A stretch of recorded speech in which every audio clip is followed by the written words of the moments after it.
Hello, I'm Vince Morris. I'm the founder of Kissaki-Kai Karate Do.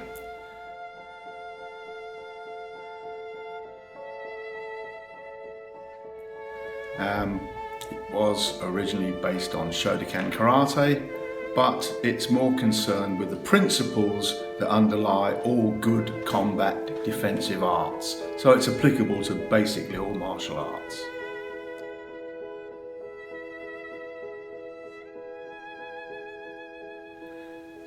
I developed it because of total discontent with the sport karate that is the type that's mostly practiced all around the world ever since karate moved from Okinawa to Japan in the 1930s, late 1920s. It was developed into a sport with all the dangerous defensive techniques taken out altogether.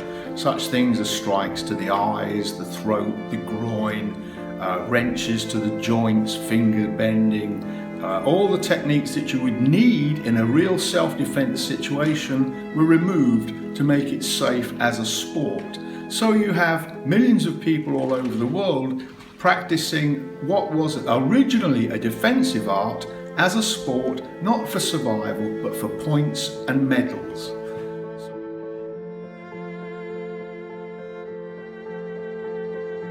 So I was happily in a very good traditional dojo with a Japanese teacher.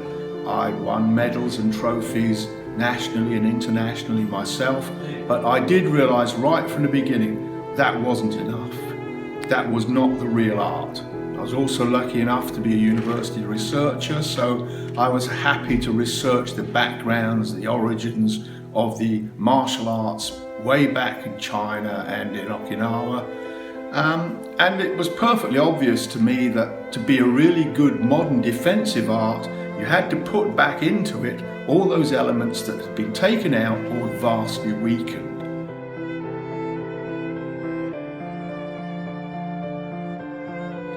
Of course, that met with huge opposition from those who would say, well, we now do the traditional Japanese art, well, traditional since the 1920s maybe, but there were hundreds of years of tradition before that. Plus I have a great deal of feedback from officers that I've trained throughout the years to say thank you for really saving my backside in bad situations.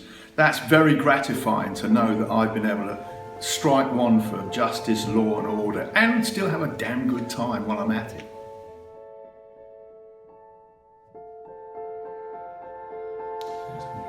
Karate is a marvelous art.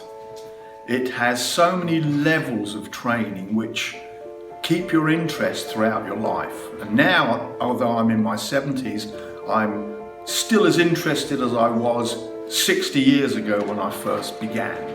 Now that's not common. In most dojo throughout the world, once you get past a certain age, the injuries take their toll and you find you cannot keep up with the latest 16 or 18-year-old wunderkind that's come into the dojo. Once you start not able to win all your competitions, once you start not being able to kick quite so high, then most people give up because it's a law of diminishing returns. You're not getting anything from your training. In Kissaki-Kai, it's different. There are so many levels of training that your interest can go on throughout your life, and you end up being concerned with the realities of the art and not the peripherals of the art. It's not the bright, shiny things, the medals and the trophies. It's the reality of knowing that you are an effective, self-defense orientated martial artist who can actually understand the katas that you spend a lot of your life training in, which isn't true with most people.